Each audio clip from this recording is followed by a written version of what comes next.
House and Senate Republicans are banding together to demand the Department of Homeland Security investigate President Biden's handling of the border crisis. Joining me now, North Carolina Congressman Ted Budd and Pennsylvania Congressman Fred Keller. Good morning to you both. Morning. Good morning. All right, so more than 100 GOP lawmakers, including the both of you, are calling on the DHS Inspector General to investigate President Biden's border decisions. Congressman Budd, if this investigation is to take place, what do you hope to find out?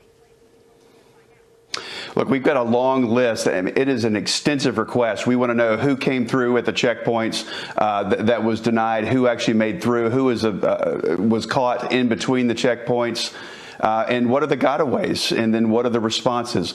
We have a very extensive list we want to ask from them. These are questions that the American people are asking. And Congressman Keller, speaking of questions that need to be asked, White House Press Secretary Jen Psaki, she was on our air yesterday, asked about this very topic. Take a listen to how she responded. Yet in 2021, we believe there were 2 million encounters at the southern border. Should we expect 2 million more encounters in the year 2022 now? I will say, Bill, what the president's view is that we need to do more. We need to fix our broken immigration system. That means smarter security at the border. It also means a more moral approach to how we're treating people when they come across the border. But if you look at the southern border migrant encounters, over 178,000 in December. That's an increase from November. Congressman Budd, what's 2022 going to look like? Or Keller, rather, excuse me. Look, I was just go ahead. I would just say that we're not sure what it's going to look like. We know that a little over a year ago, we had a secure border.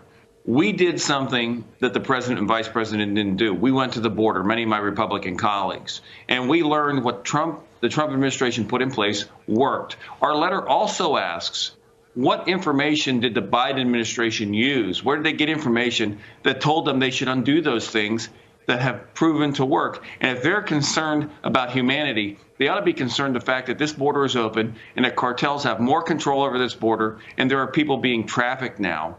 And just look at the scale. And people on a terror watch list have been caught coming into our border. We want to know what made them make the decisions to reverse the Trump policies. Yeah, you know, Congressman Budd, you guys, what you're essentially doing is calling for transparency. And the biggest concern when it comes to the southern border, in many people's opinions, is the number of gang members that come across, the number of suspected and known terrorists that come across. Do you know that number? Has that number been made available? That's part of the questions that we're asking the Biden administration. Look, I met with Border Patrol agents, and I imagine Fred did as well. This was just last year.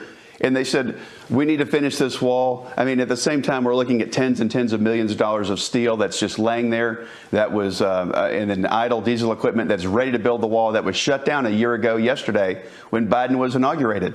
But the Border Patrol agents told me the one thing we need, we need to finish the wall, but the one thing we need is an administration that has their back. And right now, they don't have that. Over to you, Congressman Keller, on a different topic. Members of Congress were recently given KN95 masks to wear, and what a disaster that was, because when you all receive them, you notice that there was a Made in China stamp on them. So our tax dollars going to China, the country that created this problem to begin with. It just goes again to show the lack of transparency, the lack of preparedness by the speaker. I mean, it's not just the administration, it's also the speaker that's doing these things. The architect of the Capitol bought these masks. And why they didn't get ones that were made in America, I'm not sure. We have them in a strategic stockpile. We have 700 million masks in a strategic stockpile. Why couldn't the speaker buy masks made in America? And again, we need to get to the bottom of this. We need to start to get through this. We have many things now that we didn't have a year ago. And we need to start leading by example and getting back to the way things need to be and get through this. But we should not be helping the Chinese Communist Party by buying their items. I think we can all agree with that. The National Defense Authorization Act says they can't.